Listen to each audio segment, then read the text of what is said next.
Bom dia! Vamos começar sábado o quadro Marilza Entrevista. E hoje nós teremos o simpaticíssimo chefe de cozinha, o Lucas Massuda.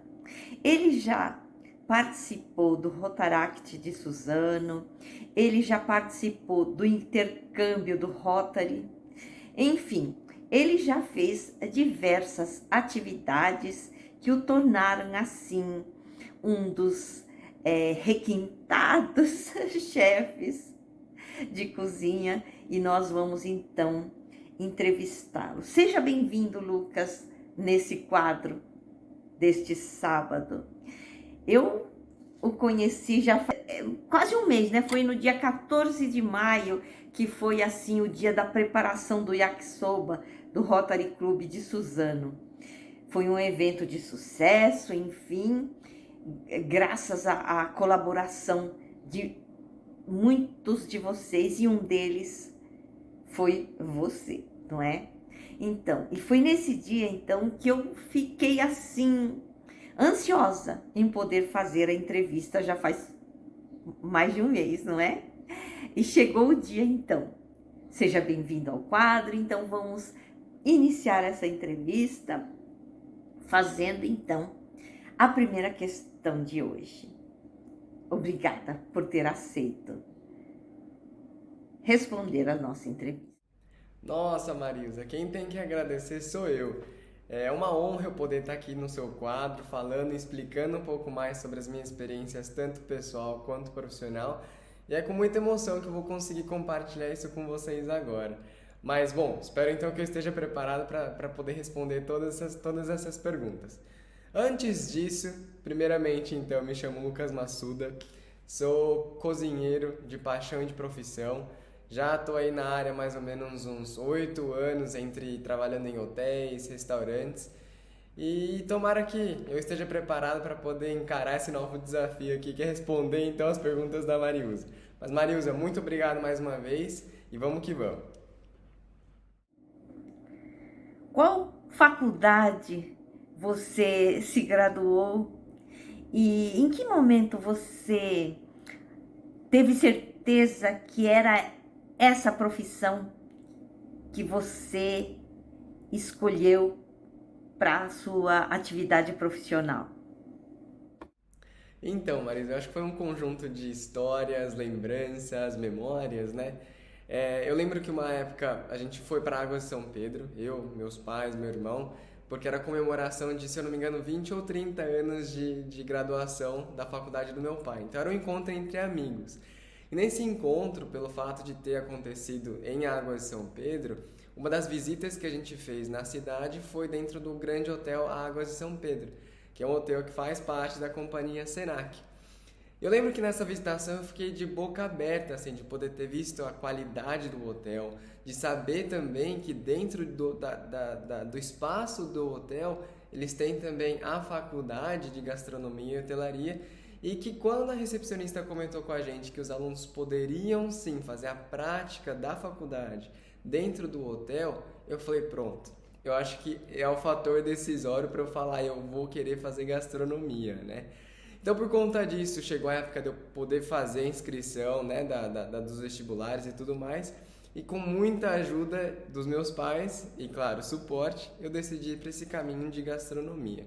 Mas é claro que não foi de um dia para o outro, né? Eu sempre gostei de estar presente com as minhas avós cozinhando na cozinha delas, né? Lucas, prova isso, vamos fazer isso aqui juntos. Tanto é que o primeiro prato que eu me lembro fazendo sozinho foi um bolo de aniversário de chocolate que justamente foi para minha avó, a dona Massaio Massuda. E que foi super engraçada a história. Eu tava querendo fazer alguma coisa, e aí na época, 9 anos de idade, acho que a gente tá começando a desenvolver leituras, né? Eu abri o caderninho de receitas dela e eu vi bolo nega maluca, ou seja, aquele bolo de chocolate. Aí eu fui colocando todos os ingredientes, eu lembro que eu segui passo a passo e chegou na hora do óleo. Só que o óleo, se eu não me engano, eram 3/4 de xícara de óleo. E naquela época eu não sabia o que era 3/4. Aí eu pensei comigo, sabe o que é? Não vou colocar. E não coloquei. Eu lembro que o bolo saiu, cantamos o parabéns. E outro dia mas eu perguntei pra minha avó, e aí, Bah, como é que era aquele bolo? Ela pegou e falou assim pra mim, na época eu não podia te falar que tava ruim, mas não tava bom não. É claro que bolo que não leva óleo, né? Mas enfim, é uma história que me veio à cabeça agora, que eu acho super bacana poder contar, e foi mais ou menos assim que eu comecei o meu caminho dentro da cozinha, né? Até então, 2014, 2015, por conta daquela história de Água São Pedro, eu fui parar então a começar, na verdade, a fazer meus estudos no Centro Universitário Senac de Campos do Jordão, né? Então foi de 2014 a 2015, onde eu fiquei mais ou menos 2 anos aí fazendo a minha faculdade. Também fiz a minha pós-graduação pelo Senac, na área de gestão de alimentos e bebidas. E ano passado eu tive início também na minha área de pós-graduação também, só que em gestão e hotelaria internacional, que eu tive a brilhante oportunidade de ir para a Suíça, fazer uma pós-graduação de 6 meses, na qual a gente aprende a ver números, enfim, resultados, etc, etc, para que eu possa ter essa parte de gestão também empresarial dentro da área de cozinha. Mas eu acredito que essa é um pouco da minha história, o porquê que eu decidi fazer gastronomia. Todo jovem sonha sim em conhecer outro país, não é? Ter experiência em outras culturas. Então, conta pra gente a sua experiência no intercâmbio que você fez. Não, realmente, acho que todo mundo tem esse sonho de poder ir para fora, passear, tirar umas fotos, postar nas redes sociais. Mas enfim, o intercâmbio aconteceu para mim justamente por conta dos meus avós. O meu avô, em especial, o Dr. Shinichi Masuda, ele teve uma presença muito grande dentro do nosso Rotary Clube de Suzano em relação aos intercâmbios, né? Então, que por conta disso, eu sempre presenciei essa história de pessoas entrando e saindo dentro de casa, gente diferente, culturas diferentes, e é claro, chega a hora de todo mundo. E aos 16 anos, e completando quase 17, 2012, 2013, já tem um tempinho atrás já, eu tive a honra de poder ir para Taiwan e fazer o meu programa de 1 ano de intercâmbio pelo Rotary Clube Internacional. E como é um programa de intercâmbio, então uma pessoa precisa ir e a outra pessoa vem para ficar no lugar. É como se um filho estivesse indo e outro filho estivesse chegando para poder ficar dentro de casa. E lá em Taiwan foi uma experiência muito bacana porque eu tive esse afeto familiar vindo de pessoas completamente diferentes. Vindo de uma pessoa, de uma cultura completamente diferente, de um idioma completamente diferente, na qual eu não falava nada. Então, assim, a priori é uma experiência que pode vir a chocar muita gente, só que com muita perseverança eu acho que tudo tem o seu tempo. Então, eu consegui ganhar a confiança dos meus pais, que na época a gente fala pai e mãe, só que são as nossas host families, né? A família que nos recebe. E que foi uma amizade muito bonita, assim. Eu aprendi o mandarim porque eles me ensinaram bastante, tive essa brilhante chance de poder também comer e aprender um pouco da culinária taiwanesa, que é muito gostosa, ela é muito bonita. E claro, fazer novas amizades também, né? Você conhece pessoas do mundo inteiro. Um dos meus melhores amigos até então era o Clemens, da Alemanha. Ficamos juntos na mesma cidade, enfim. Se eu ficar aqui, eu consigo contar para você, acho que histórias, e a gente acaba ficando mais de 24 horas só eu contando histórias. Mas é algo muito bacana, quem tiver a oportunidade, eu super aconselho a fazer esse intercâmbio. É algo que muda bastante, né? Eu falo que o Lucas Maduro de hoje tem tudo a agradecer ao Lucas que foi a esse intercâmbio e que teve a oportunidade de poder participar desse programa.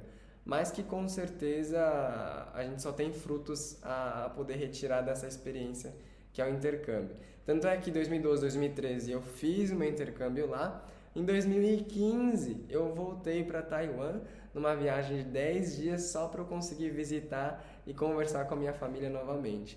Então deu tão certo, a gente se apegou tanto que eu voltei para poder visitá-los. É claro que ainda estou esperando eles no Brasil, mas segundo a minha mãe de lá, ela fala, muito longe, me dói muito as costas, o meu corpo, eu não vou não, eu vou esperar você casar para eu poder te visitar. Vamos ver, né? Mas resumindo, foi a melhor experiência da minha vida. Lucas, o que você atribui esse gosto diferenciado de uma pizza, gente.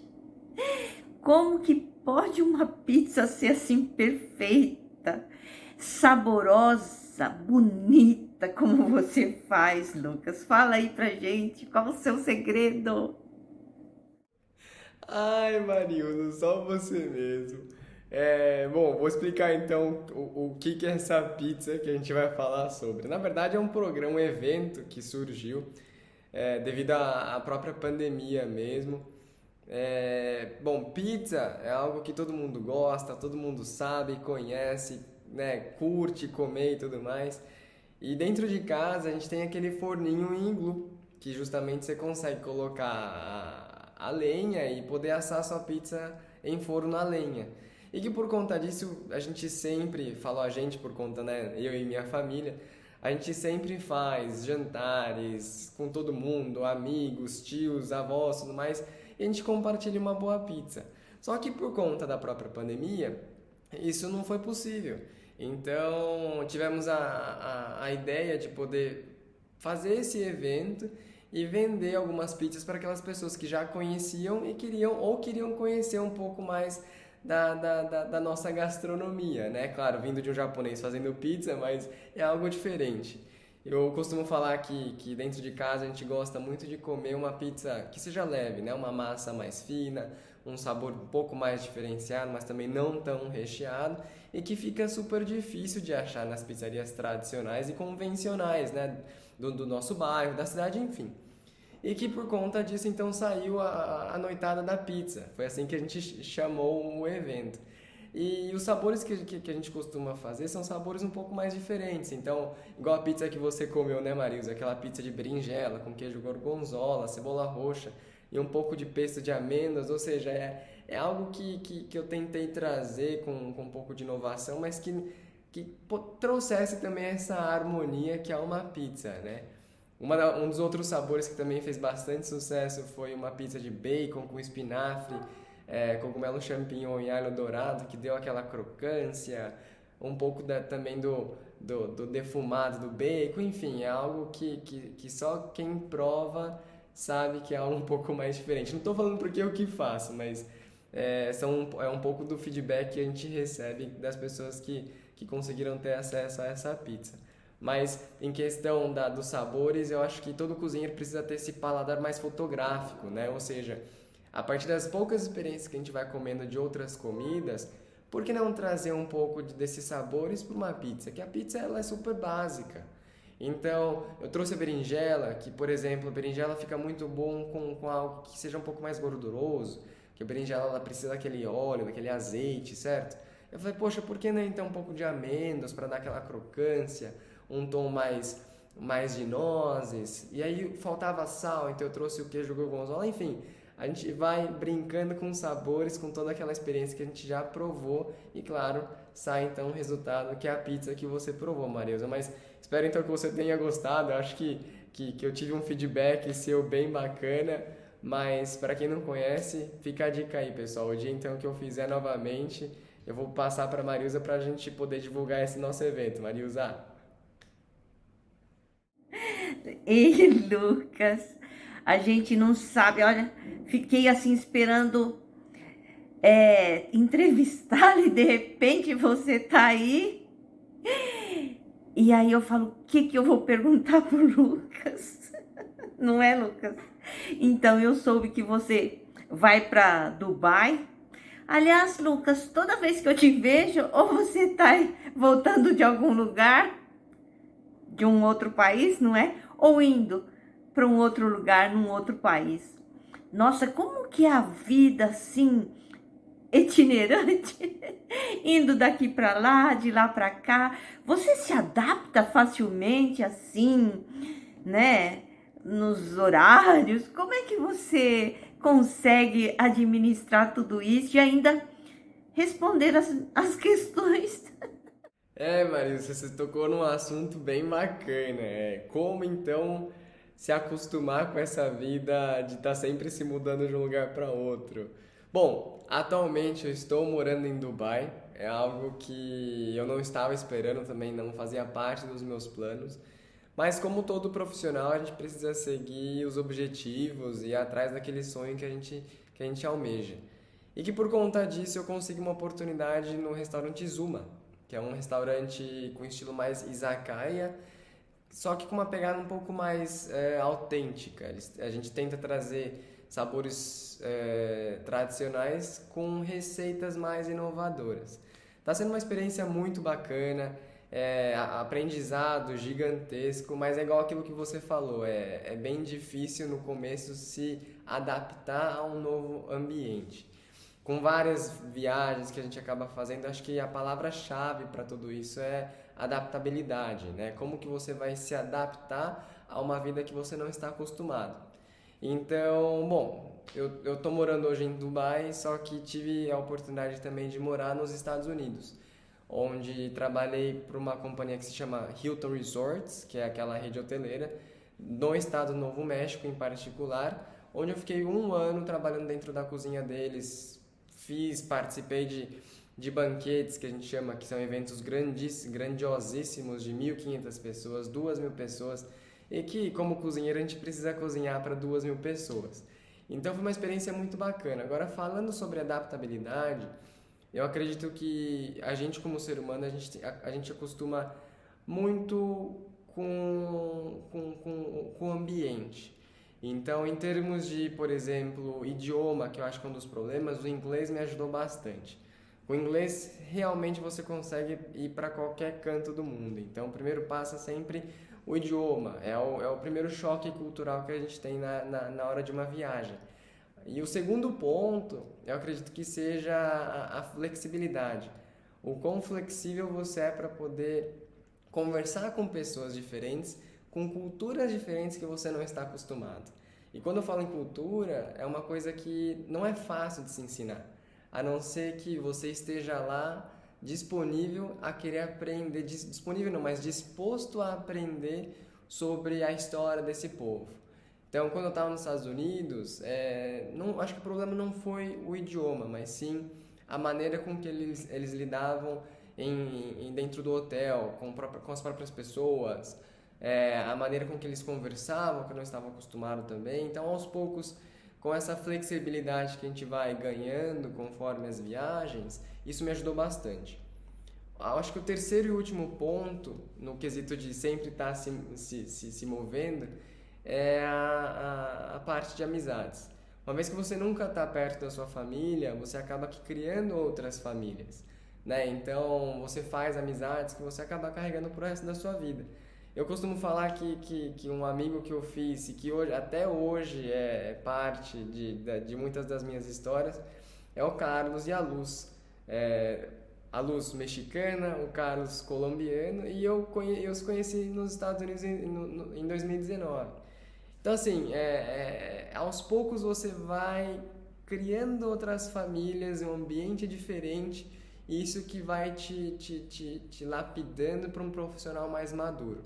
É claro que mudar é difícil, principalmente quando você está a 7 horas de fuso horário diferente do Brasil. Então, falar com os meus pais é super complicado, né? Eu ligar para outro país também fica super difícil por conta dessa diferença de horários. Enfim, são lados que às vezes a gente não enxerga porque a gente só visualiza aquela imagem bonita de uma viagem, mas que tudo isso é um aprendizado constante.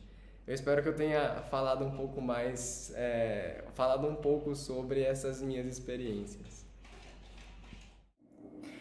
Gente, já estamos encerrando a entrevista de hoje, mas antes de encerrar a entrevista de hoje, eu quero fazer uma pergunta final.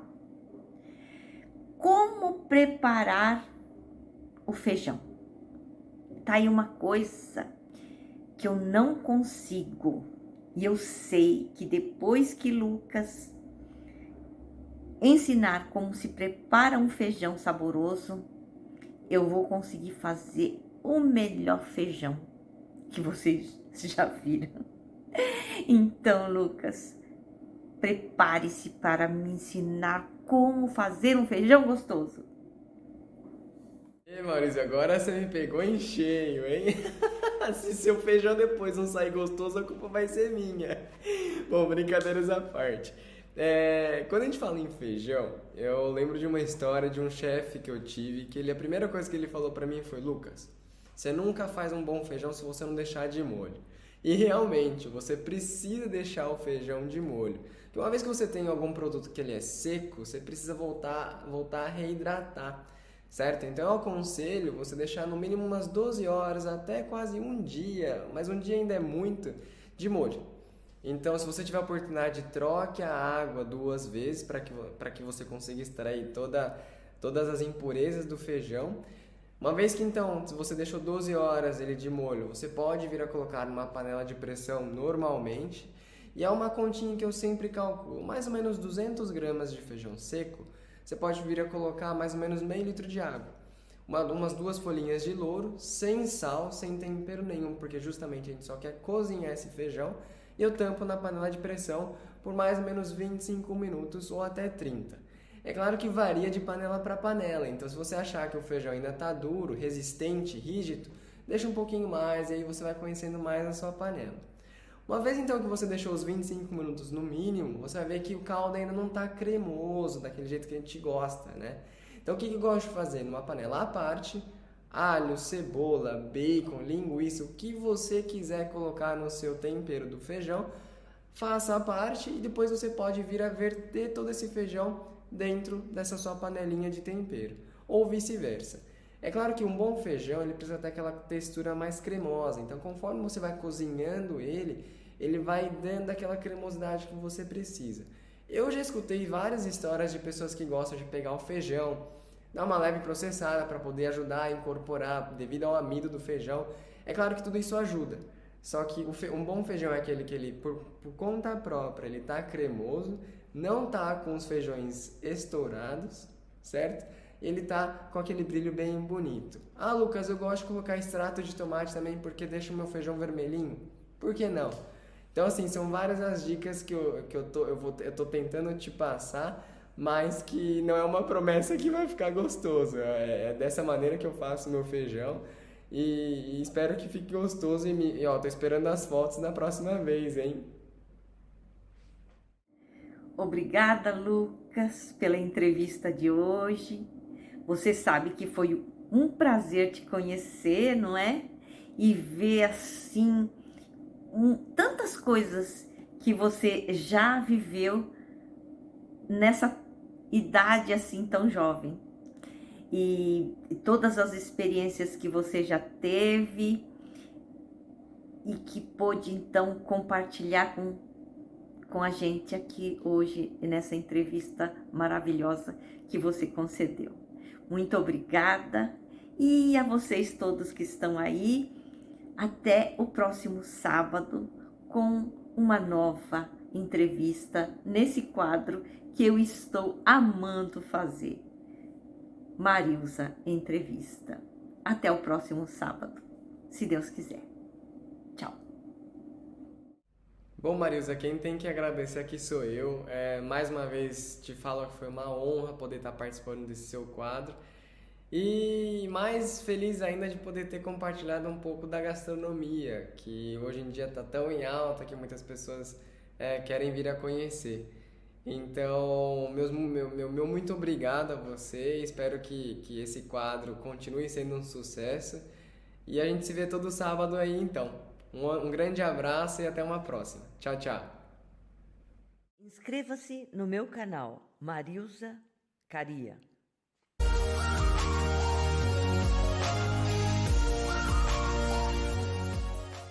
Inscreva-se no meu canal. Por que não agora? Marilza Caria.